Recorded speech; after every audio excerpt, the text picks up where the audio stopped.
Assalamualaikum warahmatullahi wabarakatuh. Selamat datang kembali di channel Hikmah Misteri. Dan tentunya masih bersama saya Mas Nara. Apa kabar kalian semua? Semoga selalu baik-baik saja, sehat badannya, dilimpahkan rezekinya, dan dihindarkan dari segala mara bahaya. Amin. Di kesempatan kali ini saya akan menceritakan sebuah cerita horor dengan judul Jenazah Dalam Tembok. Oke, sebelum ke ceritanya, bagi kalian yang belum subscribe channel ini, silahkan bisa subscribe dulu dan aktifkan lonceng notifikasinya agar kalian tidak ketinggalan cerita dari channel Hikmah Misteri yang akan selalu menggetarkan hati kalian. Oke, terima kasih, and so get ready to be haunted. Brak brak brak brak. Suara ujung cangkul berbunyi saat dihantamkan pada kontur tanah yang masih belum padat. Tanah itu basah akibat hujan yang sejak tadi tidak berhenti turun. Ada bekas sisa-sisa bunga yang ditabur di atas tanah makam masih terlihat segar. Bau harum dari aroma daun pandan mendominasi penciuman. Gunungan tanah semakin lama semakin menipis. Lelaki berumur 29 tahun itu terus saja mencangkul dan membuangnya. Ayunan dari ujung cangkul berulang-ulang dihantamkan terus-menerus tanpa henti. Sedikit demi sedikit tanah yang dia cangkul telah membentuk sebuah lubang seukuran panjang 2 meter dengan lebar 150 cm. Dan dia masih belum terus berhenti menggalinya. Tidak ada yang melihat aksinya. Lelaki misterius itu bekerja seakan tanpa lelah, terus bekerja walaupun berada di bawah tekanan guyuran hujan dan deras menghantam kepala dan punggungnya. Hujan turun datang sejak tadi bersamaan dengan tekanan dari angin, seolah sedang marah melihat aksi dari lelaki misterius ini. Samaran petir sesekali menghantam ke tanah. Tidak jarang hantaman tersebut membentuk lubang sebesar telunjuk jari. Namun lelaki berkaos biru tersebut sedikit pun tidak merasa gentar melihat kondisi alam yang tidak bersahabat. Dia tetap harus bekerja, seolah tidak peduli dengan apapun resikonya yang akan dihadapinya. Sore itu tidak ada yang melihat aksinya kecuali kawanan anjing yang berjumlah 8 ekor yang saat itu sedang berteduh di samping rumah tua kosong yang tidak berpenghuni. Kawanan anjing itu bertanya-tanya, apakah gerangan yang dilakukan oleh manusia tersebut? Bukankah di bawah tanah yang digalinya saat ini sedang terbujur kaku sesosok jenazah yang tidak berdaya? Mata anjing-anjing itu tampak begitu awas. Sesekali mereka terlihat takut serta cemas. Hantaman dari ujung cangkul mengenai tanah. Suaranya dapat terdengar begitu jelas di telinga mereka. Air keringat yang asin bercampur dengan hujan menjadi satu. Namun lelaki itu masih saja tidak peduli. Derasnya hujan terus-menerus turun bersambut, bersamaan dengan gelegar suara petir yang terus menjerit di atas langit. Kawanan anjing yang sejak tadi memperhatikan aksi yang dilakukan lelaki misterius tersebut memilih untuk lari daripada melihat apa yang akan terjadi setelahnya. Lelaki aneh itu terus saja menggali makam. Di dalamnya sedang terbujur kaku sesosok jenazah seorang lelaki yang usianya sudah berumur 59 tahun. Jenazah lelaki itu baru saja dikuburkan siang tadi oleh sanak keluarganya. Lelaki misterius itu hatinya sedang dilanda kemarahan yang berapi-api. Dia marah walaupun tanpa sumpah serapah keluar dari mulutnya. Di antara kedua matanya juga mengalir air mata kemarahan. Rintik hujan terus menurun tanpa jeda. Sesekali lelaki itu tertawa. Kemudian tak lama setelah itu dia menangis. Lengan kekarenan kuat itu masih saja terus bergerak, seolah tidak merasa lelah sedikit pun. Di sisi pemakaman umum, sesekali dedaunan berterbangan diterpa oleh angin. Ujung daunnya terlepas dari ranting-ranting pohon yang telah layu dimakan usia. Hantaman angin terus berhembus kencang. Kawanan anjing sudah berpindah posisi menjauh dari makam. Akan tetapi, mereka masih saja memperhatikan aktivitas lelaki itu. Tidak ada yang tahu apa yang akan terjadi setelahnya. Namun anjing-anjing itu mulai paham. Ada dendam yang sebenarnya bersarang di hati lelaki itu. Dendam yang telah lama dia tahan. Suara anjing makin nyaring melolong. Mereka seolah tahu bahwa akan terjadi sesuatu di pemakaman. Sesuatu yang tertaut dengan godaan dari bangsa setan yang merasuki pikirannya. Lolongan dari suara anjing saling bersahutan. Kucing-kucing bersembunyi, sembari ikut mengaum berteriak memperhatikan dari jauh. Mereka coba mengingatkan manusia bahwa seseorang telah berlaku mengerikan. Akan tetapi, sepertinya tidak ada satu orang pun yang paham maksud dari para binatang itu. Pukul 5 sore, di komplek kuburan yang jauh dari pemukiman warga, tidak ada warga yang keluar dari rumah lantaran cuaca yang tidak ramah. Angin kencang terus berembus tanpa henti. Sesekali kadang kilatan petir pecah seakan merobek permukaan langit. Penggalian tanah makam dilakukan secara terus-menerus berlanjut tanpa henti. Lelaki berbaju biru tersebut membuka baju kaosnya yang berlumuran dengan tanah liat. Sesekali lelaki misterius tersebut sempoyongan karena lelah. Akan tetapi, kedua tangannya tetap kokoh tanpa mau melepas gagang cangkul dan terus-menerus bergerak tanpa jeda. Akhirnya, kamu akan menerima pembalasan dariku. Lelaki misterius itu berucap sendiri. Kain putih yang membungkus jenazah sedikit demi sedikit menyembul dari balik tanah yang basah. Lelaki itu mengangkat balok kayu sepanjang setengah meter yang digunakan sebagai pembatas antara tanah dan tubuh jenazah. Dalam kuburan itu beristirahat jasad seorang lelaki dari keluarga kaya yang dahulu pernah menjadi tuannya. Kebenciannya terhadap lelaki itu berawal dari sakit hati yang dia pendam selama 2 tahun lamanya. Setelah mendapatkan jenazah tersebut, lelaki misterius itu membuka kain kafan yang telah berlumur dengan tanah basah. Ada sesosok tubuh terlihat pucat. Kulitnya berwarna putih kebiru-biruan. Semakin melihatnya, maka semakin dalam dendam dalam dirinya. Dahulunya, lelaki itu terlihat gagah.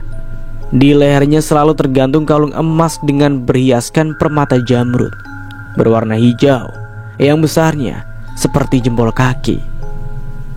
Di pergelangan tangannya selalu terpasang jam mahal keluaran brand luar negeri.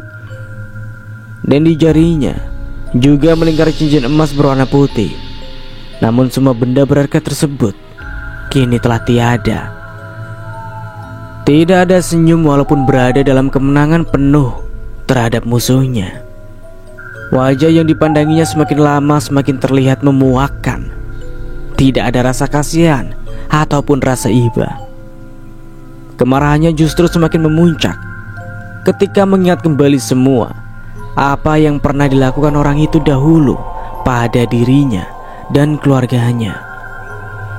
Wajah lelaki misterius itu berubah memerah, tatapan penuh kebencian dan rasa marah kini semakin memuncak.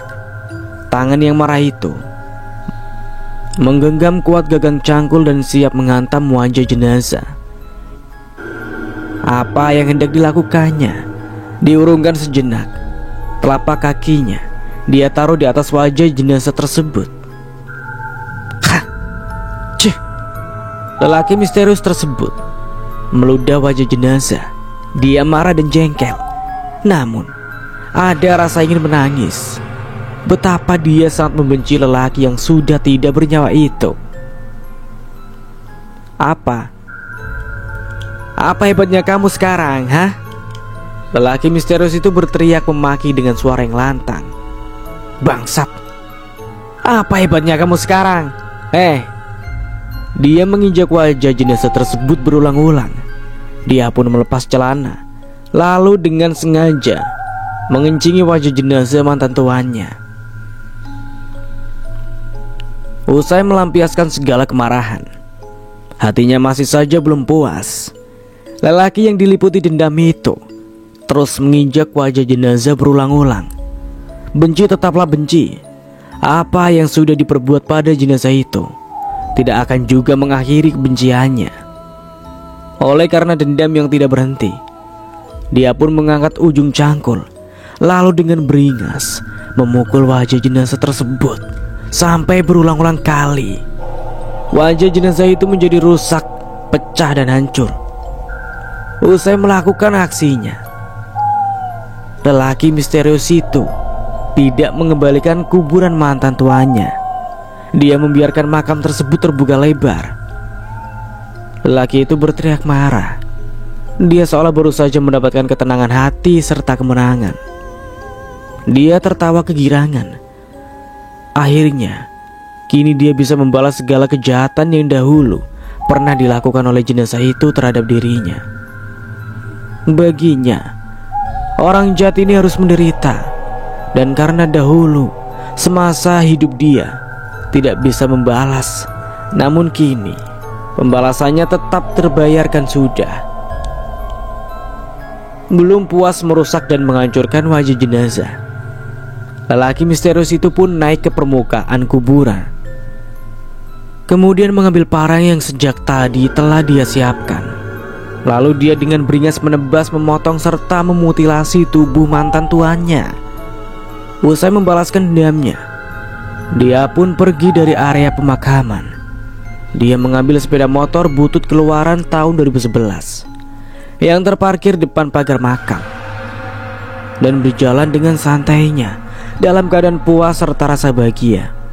Bibirnya bersiul, sesekali dia pun bernyanyi. Akhirnya, kini dia bisa tertawa bahagia penuh rasa kemenangan. Hari semakin menanjak gelap. Hujan belum jua mau reda. Jalanan sudah mulai dipenuhi oleh air yang terus merembes ke tengah jalan. Parit-parit kecil pada sisi kanan dan kiri yang sudah tidak mampu lagi menahan volume air hujan yang terus meningkat. Jalan mulai digenangi air setinggi mata kaki. Lelaki yang baru saja melakukan tindakan keji telah puas melampiaskan dendam. Dia pun berlalu, berjalan pergi meninggalkan makam. Langkahnya berjalan sempoyongan. Nafasnya naik turun akibat lelah. Otot-otot tangan dan kakinya terasa kencang akibat rasa lelah. Lelaki itu mengambil golok dan cangkul, lalu mengikatnya pada belakang jok motor. Usai mengikat pekakasnya, dia pun lalu menginjak pedal starter lalu menarik gas motor bebeknya.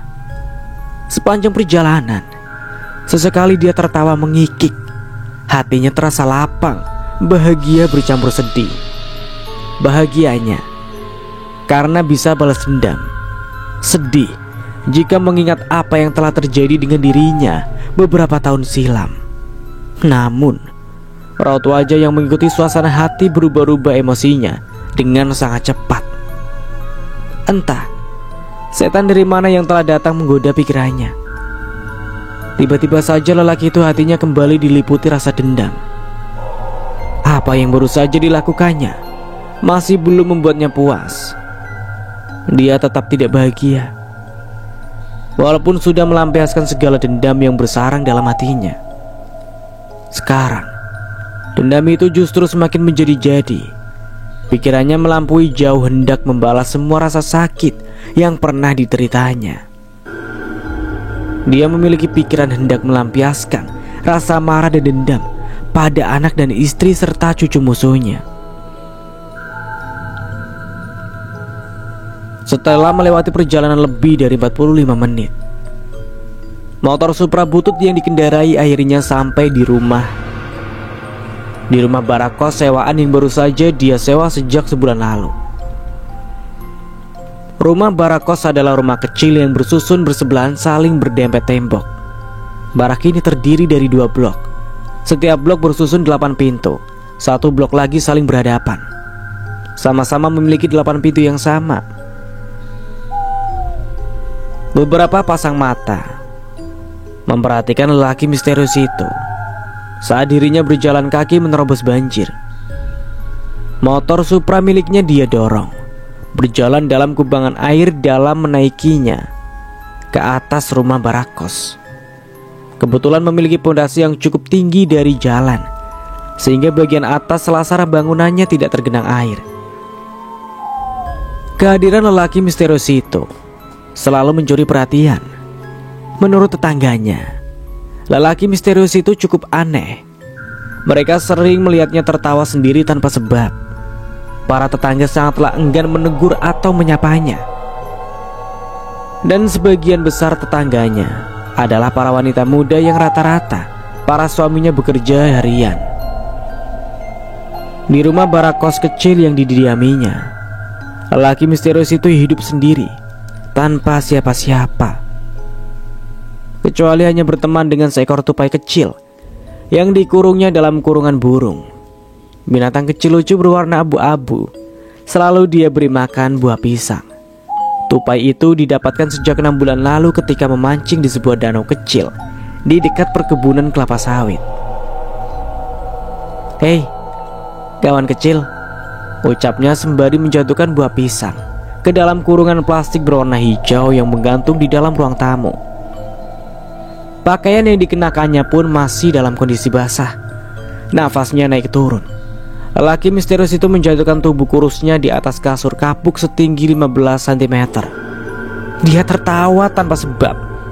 Air matanya jatuh.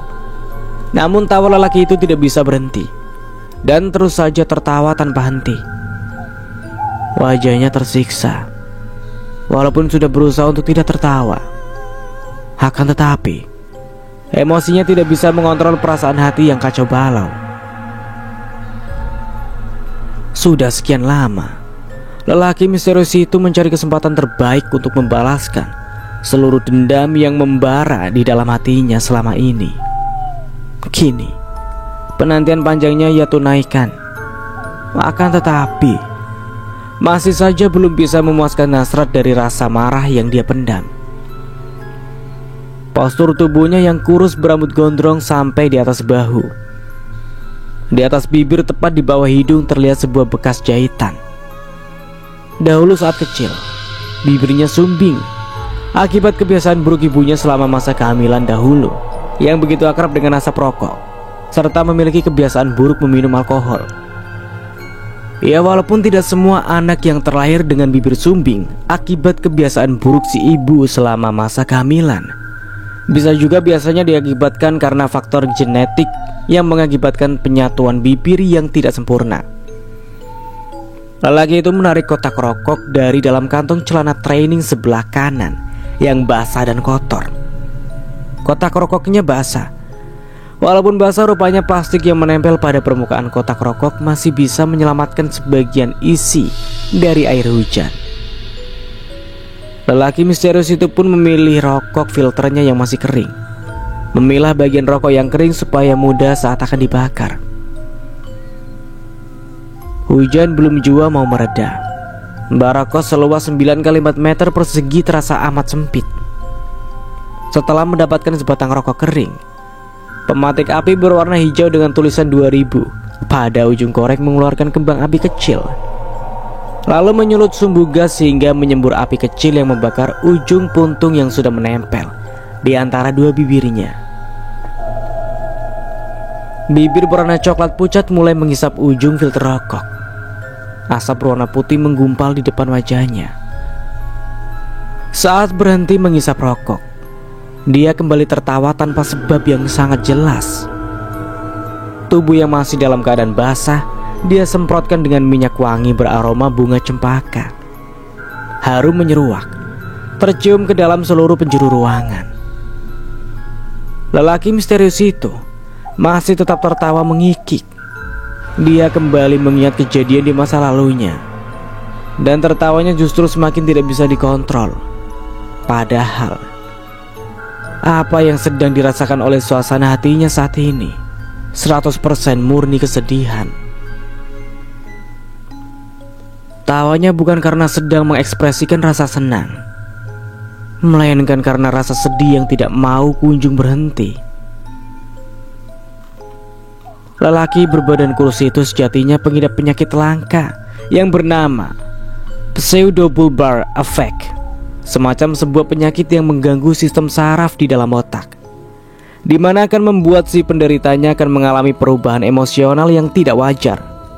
Penderitanya akan sering tertawa dan menangis secara tiba-tiba tanpa ada sebuah sebab alasan yang jelas. Terkadang luapan emosinya tidak sesuai dengan yang sedang dialami oleh perasaan hati. Terkadang saat marah penderitanya bukannya mengekspresikan rasa marah, malah sebaliknya, dia menjadi tertawa, mengakak seorang diri. Kadang sedih pun malah tertawa. Begitu juga saat panik dan takut, ekspresinya akan secara mendadak menjadi tertawa. Namun sebaliknya, saat bahagia justru dia akan menangis sesenggukan. Itulah dampak dari penyakit pseudobulbar effect. Penyakit ini termasuk dalam penyakit langka. Oleh karena penyakit ini jugalah yang membuatnya sering merasa malu serta minder karena mengalami rasa cemas secara berlebihan. Tak jarang dia sering mengalami depresi tanpa sebab yang jelas. Selalu merasa sedih dan sendiri, tidak percaya diri saat bersosialisasi dengan dunia luar. Dia selalu merasa paling lemah dan paling hina, dan selalu memilih untuk mengalah ketika mengalami tekanan mental atau intimidasi dari orang lain. Tok tok tok tok tok.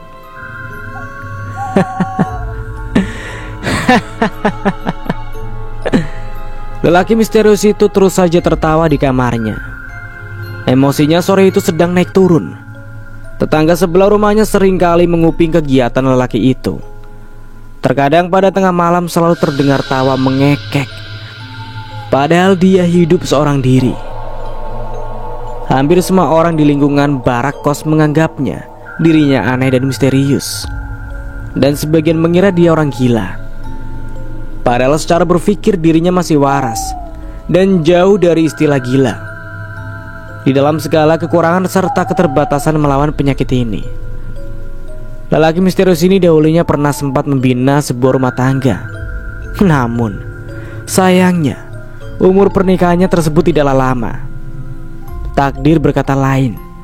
Istrinya meninggalkan dirinya, pergi bersama orang lain. Padahal di saat itu usia pernikahan baru saja berjalan 6 tahun. Dia juga memiliki seorang anak wanita yang kini entah kemana dibawa pergi oleh mantan istrinya. Walaupun semua orang menganggap dirinya tidak waras, lelaki yang bernama Hedi ini sebenarnya telah berusaha untuk sembuh, menahan segala ekspresi gimmicknya yang sebenarnya tidak masuk akal. Namun setiap kali dia ingin menahan, justru ekspresi tidak wajar tersebut semakin membuatnya di luar kendali terhadap emosinya sendiri. Dalam kehidupan sosial, tidak ada yang mau berteman dekat dengannya, kecuali seseorang yang dahulu begitu akrab dengan dirinya, yaitu Gawan Suherman. Namun sayangnya kawannya yang satu ini telah tiada. Gawan meninggal saat menjalani masa kurungan di dalam penjara. Bahkan sejak kematian Gawan, kuburan sahabatnya ini pun tidak pernah ada. Penyakit yang dideritanya ini pun semakin menjadi-jadi sejak kepergian Gawan. Dahulu dirinya masih bisa melawan emosi yang berubah-ubah. Namun kini dirinya sudah tidak lagi mampu. Kehilangan kawan dekat tentu saja membuat merasa kesepian. Sebab baginya hanyalah Gawan lelaki paling baik baginya. Tok tok tok tok. Suara ketukan terdengar di balik daun pintu sebelah luar. Tok tok tok tok. Pintu terus diketuk. Lelaki yang sering dianggap aneh dan misterius ini pun segera bangkit dari tempat tidurnya. Pak Hedi? Suara seseorang memanggilnya bersamaan dengan ketukan pada daun pintu tanpa jeda. Pak. Lelaki yang dipanggil Hedi ini bangkit dari atas tempat tidur. Ia berjalan menuju depan, lalu memutar gagang pintu seketika. Seketika itu juga tawanya bisa berhenti. Matanya berair dan memerah akibat berusaha untuk tidak tertawa. Iya bu, saya dengar, saut Hedi. Engsel dari daun pintu berderet berbunyi saat ditarik ke dalam. Dari pintu telah berdiri seorang wanita berjilbab coklat dengan baju PDH dengan tulisan pegawai negeri sipil terletak pada lengan bajunya. Wanita yang sedang mengetuk rumahnya sore ini ternyata adalah pemilik dari barak kos rumah yang saat ini didiami Hedi. Wajah wanita itu terlihat basah akibat air hujan yang langsung mengenai wajahnya. "Silakan masuk, Bu," sapa Hedi. Dia menarik daun pintu lebar. Wanita pemilik barak kos ini pun menolak untuk masuk. "Atapnya nggak bocor kan, Pak?" Hedi menggeleng. Dia pun segera mematikan rokok yang sejak tadi dihisapnya. "Enggak, Bu, rumahnya baik-baik saja," balasnya lelaki tanpa keluarga ini menjawab dengan sangat baik. "Pak, sebelumnya saya mohon maaf. Mengenai sewa rumah Bapak ini, minggu depan kan sudah habis masa sewanya. Pas genap 1 bulan." Hedi memperhatikan gerak-gerik bibir wanita yang saat ini sedang berdiri persis di hadapannya. Seperti ada bahasan yang teramat penting yang ingin disampaikan. Akan tetapi, seperti ada keengganan untuk menyampaikan. "Jadi, mohon maaf sekali lagi, barak kos ini tidak bisa lagi saya lanjutkan menyewakan untuk Pak Hedi." Hedi terkejut mendengar ucapannya. Dia pun langsung memotong perkataan pemilik barak kos ini. Loh, memangnya kenapa dengan saya, Bu?" Hedi diliputi rasa penasaran. Apalagi selama ini dirinya telah bekerja sebaik mungkin agar tidak pernah telat membayar sewa rumah. "Ya aduh, gimana ya, Pak? Sebenarnya saya itu nggak enak kalau harus bicara jujur, tapi ini juga penting. Saya enak gak enak ya harus saya sampaikan pada Bapak." "Gak apa-apa, Bu, saya tidak apa-apa. Saya hanya penasaran, sebenarnya ada apa dengan saya?" Begini, Pak, saya ini mendapatkan banyak sekali keluhan dari ibu-ibu yang mengontrak barak kos saya. Mereka bilang sama saya, sebenarnya mereka takut bertetangga dengan Bapak. Sekali lagi saya mohon maaf sama Bapak Hedi bila saya harus mengatakan seperti ini." "Loh, kenapa, Bu? Pasti semua menganggap saya gila. Ibu tahu kan penyakit saya? Saya ini gak gila," ucapnya. "Iya, Pak, saya paham soal itu. Saya tahu penyakit Bapak. Hanya saja mereka bilang takut. Padahal saya sudah menjelaskan ke mereka soal penyakit Bapak yang sering tertawa sendiri." Hedi yang saat itu mendengar ungkapan ibu pemilik barak kos, hatinya mendadak menjadi sedih. Rasa ingin tertawa tiba-tiba saja lahir kembali. Dia pun yang merasakan keinginan itu berusaha untuk menahannya. Namun tidak, dirinya tidak kuasa. Hedi menutup mulutnya serapat mungkin.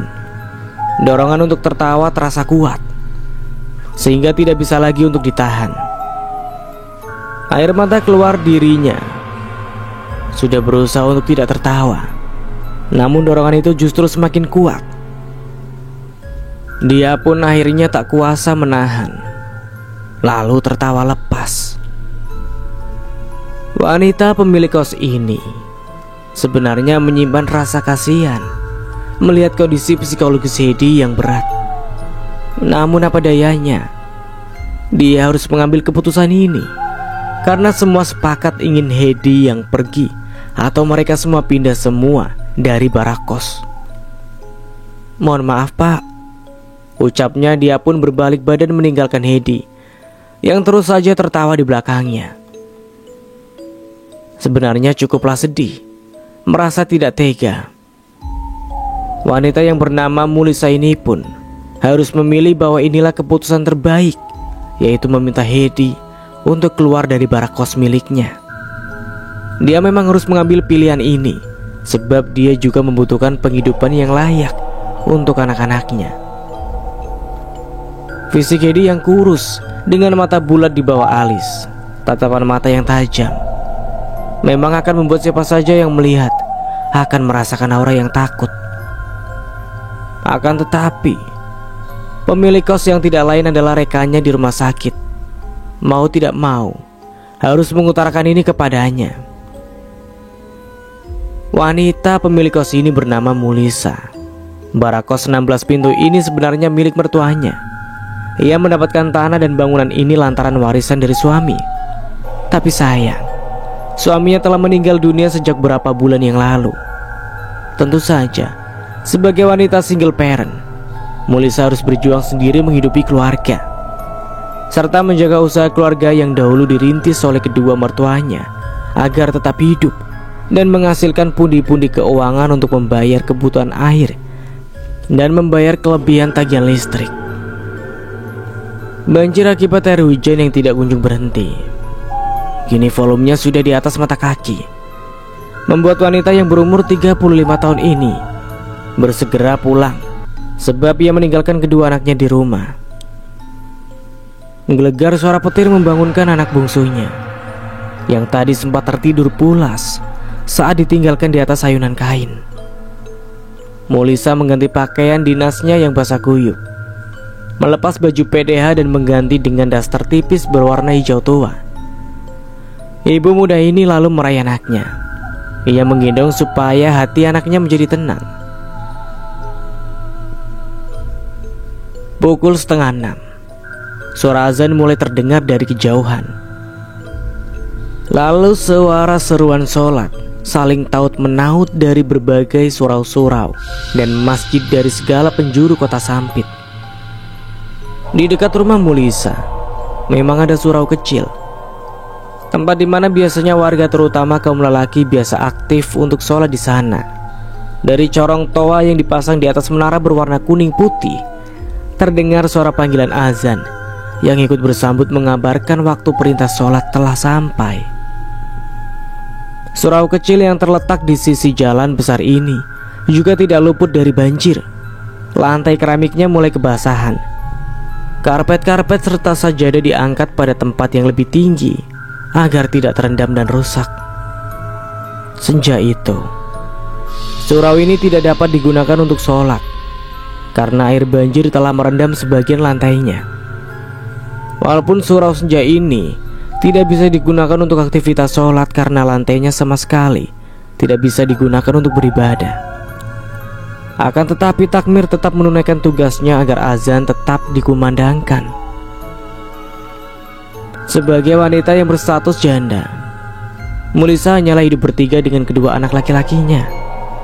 Wanita ini mengambil mukena yang digantung di atas pintu. Suaranya pelan. Dia berdiri mengarah pada kiblat. Anak bungsunya yang tadi sempat bangun kini kembali tertidur pulas lagi di sisinya. Sedangkan satu anak-anak laki-lakinya lagi sibuk bermain game di ponsel. Rumah yang didiami Mulisa ini cukuplah besar, memiliki 4 kamar dengan kamar mandi masing-masing di setiap kamarnya.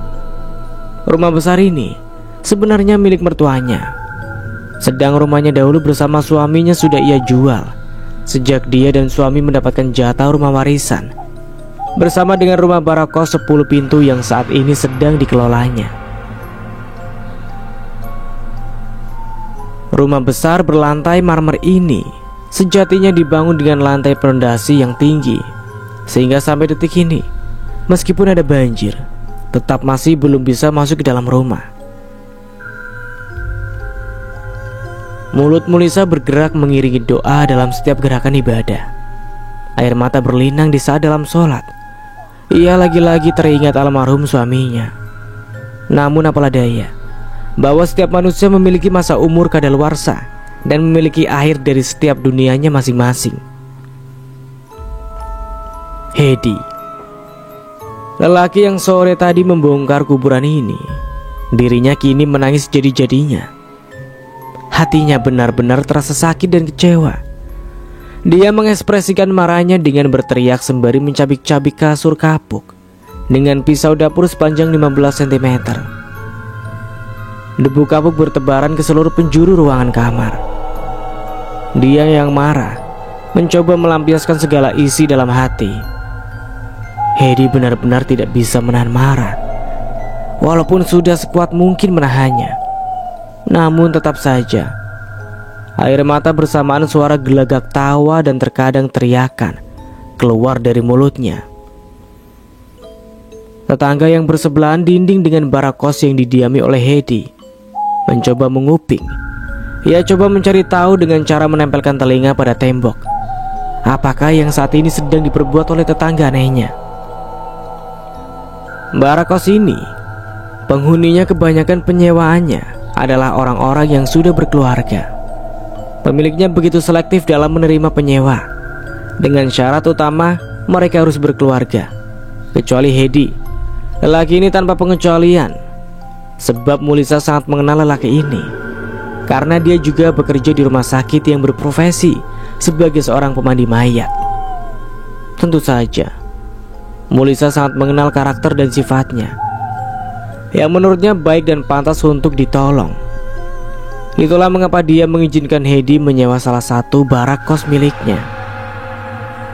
Para penyewa barak kos sebenarnya tidak terlalu melulu mereka yang berasal dari kota Sampit saja, melainkan ada juga uang berasal dari luar daerah yang kebetulan sedang mengadu nasib di sebuah kota ini. Kebanyakan mereka berasal dari keluarga dengan ekonomi menengah ke bawah, atau keluarga yang baru membina rumah tangga dan mencoba untuk hidup mandiri. Para keluarga yang mendiami rumah barak, tidak semuanya mereka berasal dari orang yang memiliki strata ekonomi yang rendah. Bahkan di antara mereka ada sebagian yang hidup berkecukupan, memiliki mobil, motor, dan segalanya.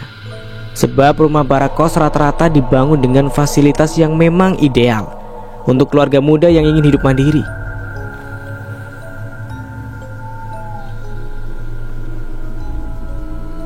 Wah! Hedi berteriak sekencang-kencangnya. Sebagian tetangga mendengar teriakan darinya, namun mereka masih tetap memaklumi. Apalagi sebentar lagi Hedi memang akan pindah dari lingkungan rumah ini, seperti keinginan mereka yang sudah menyampaikannya pada pemilik barak kos. Sekitar pukul 23.00, hujan belum kunjung reda. Banjir sudah mulai masuk melalui celah bawah pintu. Rumah barak ini mulai kebanjiran. Air perlahan masuk dan menggenangi lantai. Aktivitas seperti ini sangatlah tidak nyaman, sebab mereka harus selalu mewaspadai banjir yang akan merendam perkakas di dalam rumah. Hedi tidak memperdulikan banjir yang sudah masuk ke dalam rumah. Lelaki pemarah ini justru berpikir untuk tidur saja. Dirinya menyiapkan kasur sembari mengikat pergelangan kaki kiri pada kusen pintu. Sebab selama beberapa kali tanpa disadari, Hedi sering terbangun di tempat lain. Tidurnya benar-benar sangat tidak wajar. Berjalan atau kemanapun tanpa sedikit pun dia tahu apa yang terjadi dengannya pada malam hari. Kantuk perlahan sudah datang mendera mata. Hedi tidur dalam keadaan sedih. Seketika matanya tertidur.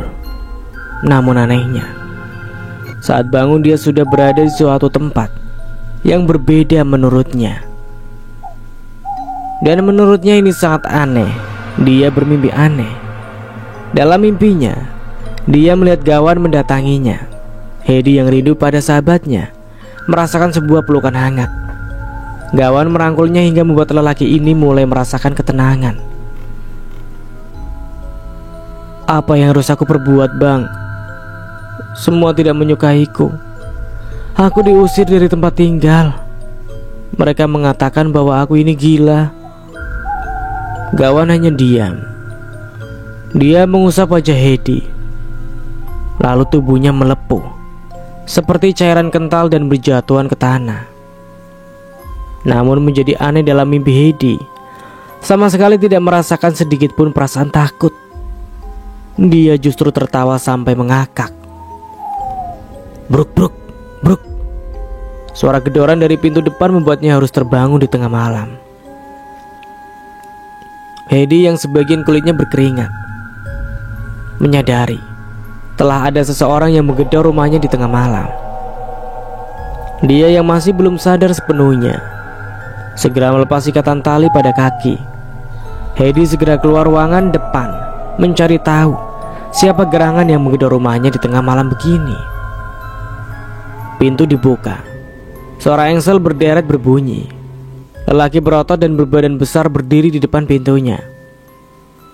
"Pak Mayan?" tanya Hedi. "Pak, bisa gak sih gak usah berisik? Saya itu punya anak kecil. Kalau bapak selalu bikin gaduh, kapan kami bisa istirahat?" Hedi yang mendapati bendakan itu cukup terkejut. Belum pernah dalam hidupnya dibentak orang di tengah malam seperti ini. Tidak ada sepatah yang bisa keluar dari mulut Hedi dengan tiba-tiba saja. Dirinya merespon dengan tertawa mengakak di hadapan lelaki yang bernama Pak Mayan. "Saya kasih saran, Pak ya. Sebaiknya bapak ikat mulut bapak itu dengan kain supaya tidak mengganggu tetangga." Hedi hanya bisa mengangguk, dan dia terus tertawa tanpa tahu kapan bisa berhenti. Selepas tetangganya pergi, dia pun kembali ke dalam kamarnya. Kali ini tawanya berhenti. Dia bisa menangis sesenggukan mengikuti irama hatinya. Hedi memeriksa lemari pakaian plastik yang berada pada pojok kamar. Dia pun mengambil sarung berwarna hitam, lalu mengikat mulutnya agar tidak lagi bisa tertawa. Hedi menjerat mulutnya sendiri. Jangankan untuk tertawa, untuk berbicara saja kali ini dia sulit. Penyakit yang diteritanya benar-benar telah menjadi petaka bagi hidupnya. Bahkan dalam keadaan tidur saja, dirinya masih selalu tertawa. Langit malam itu kini telah lelah menumpahkan airnya ke bumi. Daun-daun pisang yang banyak sekali terdapat di pinggiran pemakaman umum malam itu juga mulai mengering dari sisa air hujan.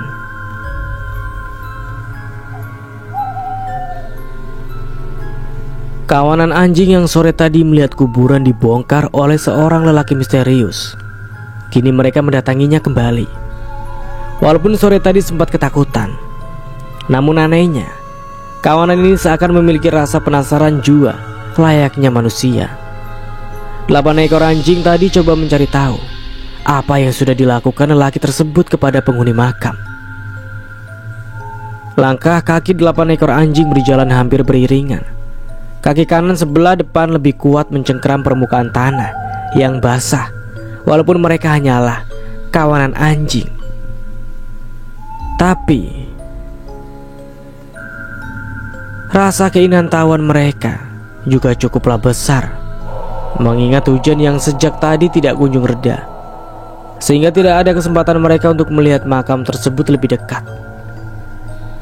Setelah hujan benar-benar berhenti, maka saat inilah waktu terbaik untuk melihat dan menjawab segala soalan yang terjadi di sore tadi. 8 ekor anjing dewasa berjenis Labrador Retriever ini, semuanya anjing ini berjenis kelamin laki-laki. Pendengaran telinga mereka sangat tajam, serta sensitivitas penciuman dari hidung yang tinggi. Tentulah mereka sangat meyakini bahwa bau yang keluar dari liang lahat tersebut berasal dari bau daging manusia. Karena memang indera penciuman makhluk berjenis ini berasal dari Rihanarium, sebuah sistem penciuman yang terletak pada hidung yang dipenuhi oleh sistem saraf. Malam itu 1 ekor anjing pun tidak ada yang menggonggong ataupun melolong.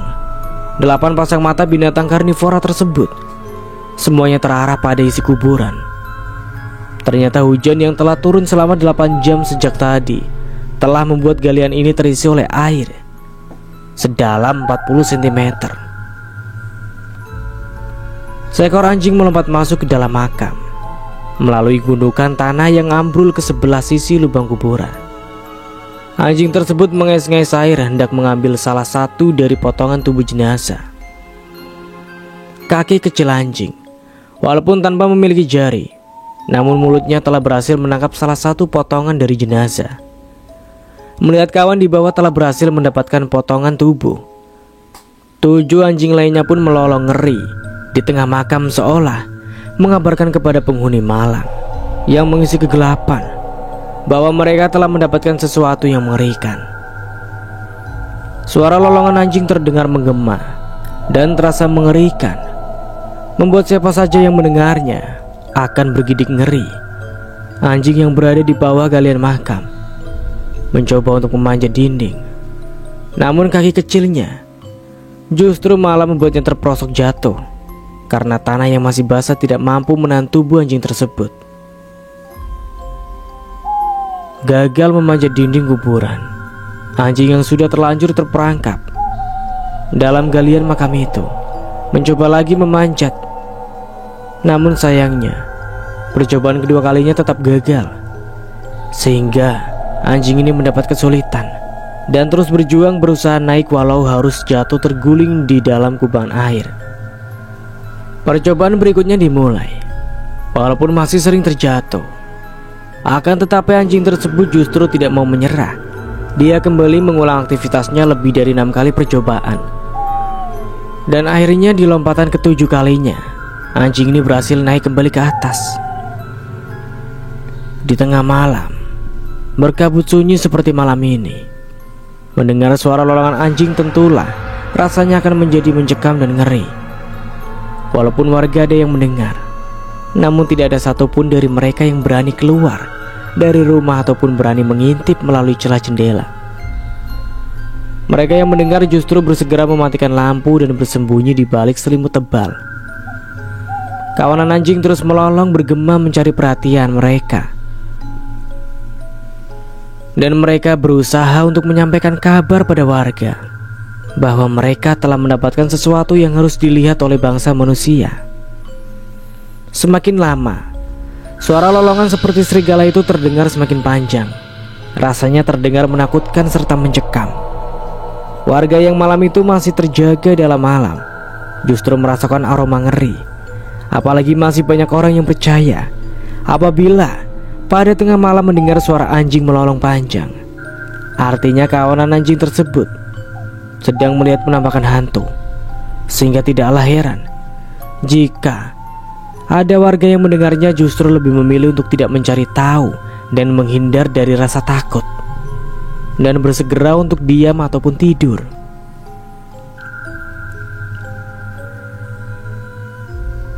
Andai saja malam itu ada manusia yang berani menyaksikan aktivitas kawanan anjing ini, mereka pasti akan mendapati sebuah pemandangan yang ngeri. Kemanapun potongan tubuh itu dibawa pergi oleh kawanan anjing, sesosok bayangan aneh berwarna hitam pekat seolah ikut jua membuntuti. Suasananya benar-benar sangat menakutkan. Bahkan perasaan kehadiran sesuatu yang tidak terlihat begitu sangat kuat terasa. Manusia normal manapun pasti akan bergidik ngeri.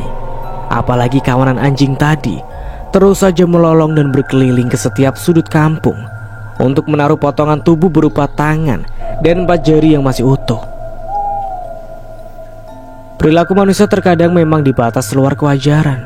Bagaimana bisa ada seseorang yang marah lalu melampiaskan amarahnya pada orang yang sudah mati? Dan yang lebih mengerikannya lagi, sampai nekat mencincang jenazah orang yang dibencinya. Kondisi tubuh jenazah yang di dalam kuburan hancur termutilasi. Kemarahan melupakan segalanya. Tidak ada rasa takut, apalagi ikhlas terhadap apa yang benar-benar sudah terjadi. Beberapa jam kemudian, fajar telah menyingsing dan menyapu gelap. Pagi telah menjemput hari. Walaupun di sebagian belahan bumi lainnya langit masih dilanda gelap, tetapi di tempat ini bumi telah tersamai oleh cahaya pertama matahari. Di lokasi kampung padat rumah penduduk, setiap petak tanah bangunan di atasnya saling berjejer, menempati lahan-lahan pribadi. Beberapa ekor ayam peliharaan warga pagi itu mulai berkeliaran untuk mencari makan di tanah-tanah yang menyaksikan beberapa bulir makanan sisa dari bekas pembuangan sampah dan limbah masyarakat yang melewati parit-parit kecil di hadapan rumah. Lokasi komplek pemakaman bersebelahan langsung dengan sungai. Pada di setiap petak garis tanahnya pada pinggiran komplek pemakaman yang kosong, sejak dahulu dimanfaatkan oleh sebagian warga untuk menanam pohon pisang. Pohon-pohon pisang ditanam sebagai penanda atau pagar alami batas tanah dengan tanah lain yang bersebelahan, baik itu di pinggir sungainya maupun di sebelah kanan kiri petak tanah. Sungai selebar 3 meter ini volume airnya meningkat di atas 3 meter. dan jarak kuburan yang semalam dibongkar dengan rumah warga hanya berjarak sekitar 40 meter dari area komplek pemakaman. Kejadian yang terjadi malam tadi, tidak satupun orang pun warga yang masih menyadari bahwa kemarin sore telah terjadi pembongkaran makam oleh seseorang. Potongan tangan yang malam tadi dibawa oleh kawanan anjing ditaruh di salah satu teras rumah milik warga. Anjing itu menaruhnya lantaran melihat makam penghuninya tenggelam dalam air. Entah apa maksud dari kawanan anjing liar malam tadi. Yang pasti, potongan tangan tersebut sekarang berada di hadapan pintu rumah warga. Seorang wanita tengah baya, berusia sekitar 40 tahunan, ketika itu menenteng seember air menuju teras depan. Air itu akan ia gunakan untuk menyiram teras yang menurutnya cukup kotor, sebab sudah menjadi hal rutin di setiap kali ada banjir, maka terasnya akan terendam. Maka sampah dan tanah kotoran sangat meninggalkan banyak di area tersebut. Saat hendak membersihkan teras depan, dia mulai menyadari ada sesuatu yang aneh di depan pintu rumah. Antara yakin dan tidak, dia seperti melihat sepotong daging tergeletak di atas teras keramik lantainya yang berwarna putih. Karena penasaran, dia pun segera mendekati. Awalnya dia mengira itu adalah mainan atau daging ayam yang dibawa oleh kucing. Namun saat dia menyentuh, betapa terkejut. Ternyata potongan daging tersebut adalah potongan tangan manusia, lengkap dengan jarinya yang tidak lagi utuh. Sampai di sini dulu ceritanya. Nantikan kelanjutan ceritanya di part berikutnya. Dari saya mohon maaf bila ada salah kata. Akhir kata, wassalamualaikum warahmatullahi wabarakatuh. Sampai jumpa di video berikutnya.